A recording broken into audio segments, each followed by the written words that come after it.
So the creation of the heavens and the earth and everything in them was completed.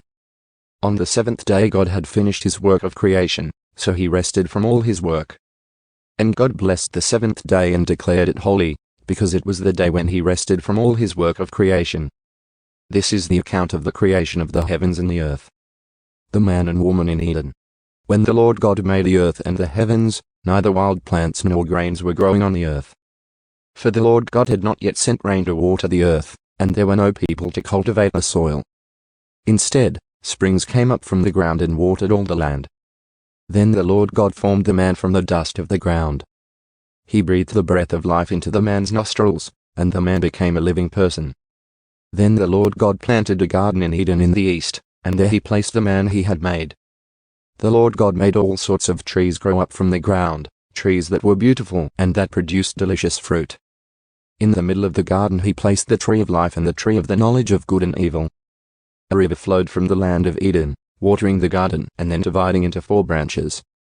The first branch, called the Pishon, flowed around the entire land of Havilah, where gold is found. The gold of that land is exceptionally pure. Aromatic resin and onyx stone are also found there. The second branch, called the Gihon, flowed around the entire land of Cush. The third branch, called the Tigris, flowed east of the land of Asshur. The fourth branch is called the Euphrates.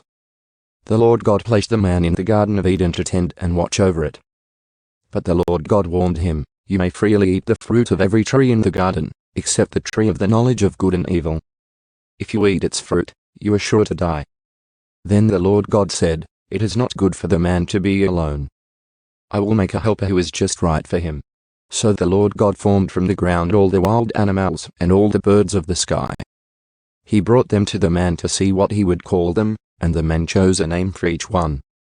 He gave names to all the livestock, all the birds of the sky, and all the wild animals.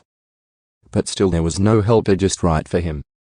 So the Lord God caused the man to fall into a deep sleep. While the man slept, the Lord God took out one of the man's ribs and closed up the opening. Then the Lord God made a woman from the rib, and he brought her to the man. At last, the man exclaimed, "This one is bone from my bone, and flesh from my flesh. She will be called woman, because she was taken from man." This explains why a man leaves his father and mother and is joined to his wife, and the two are united into one.